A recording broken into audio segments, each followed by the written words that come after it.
Israel calls last week's raid by Hamas its 9/11 moment. The secretive mastermind behind it, Mohammed Deif, calls it Al-Aqsa flood. The phrase, used in an audio tape broadcast on Saturday, signaled the raid was payback for desecration of the Al-Aqsa Mosque by Israel in May 2021. Deif began planning the raid soon after the desecration, a source close to Hamas said. It was triggered by scenes and footage of Israel storming Al-Aqsa Mosque during Ramadan, beating worshippers, attacking them, dragging elderly and young men out of the mosque, the source in Gaza said. All this fueled and ignited the anger. The storming of the mosque compound set off 11 days of fighting between Israel and Hamas. More than 2 years on, Saturday's raid pushed Israel to declare war and launch airstrikes on Gaza. A survivor of 7 Israeli assassination attempts, the most recent in 2021, Deif rarely speaks and never appears in public. So when Hamas's TV channel announced he was about to speak on Saturday, Palestinians knew something significant was afoot. Today the rage of Al-Aqsa, the rage of our people and nation is exploding. Our mujahideen, today is your day to make this criminal understand that his time has ended, Deif said in the recording. There are only 3 images of Deif, one in his 20s, another of him masked, and an image of his shadow, which was used when the audio tape was broadcast.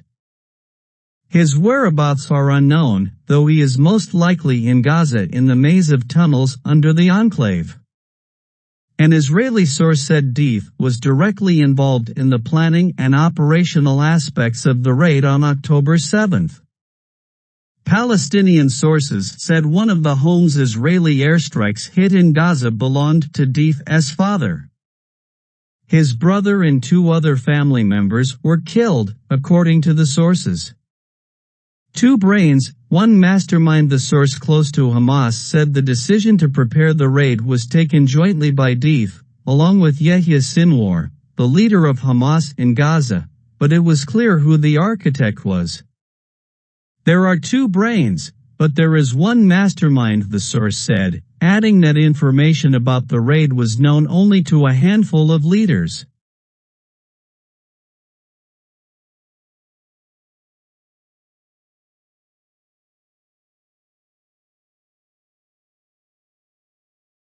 Aid was known only to a handful of leaders.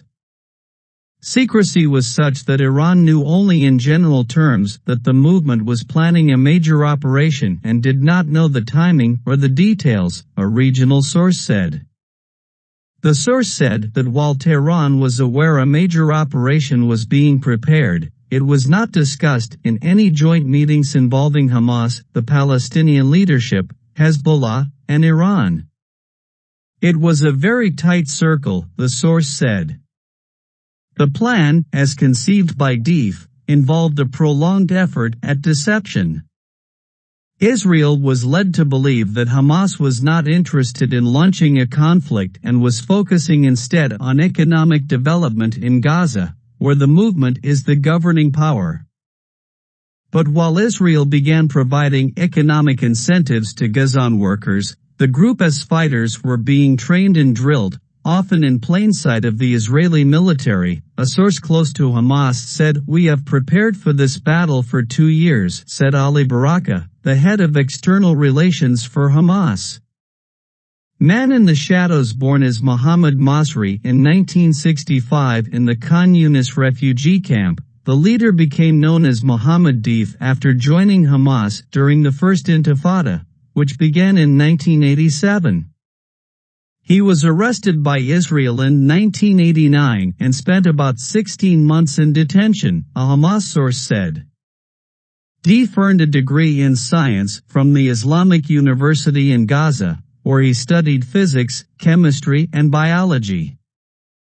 He displayed an affinity for the arts, heading the university's entertainment committee and performing on stage in comedies. Rising up the Hamas ranks, Deif developed the group's network of tunnels and its bomb-making expertise.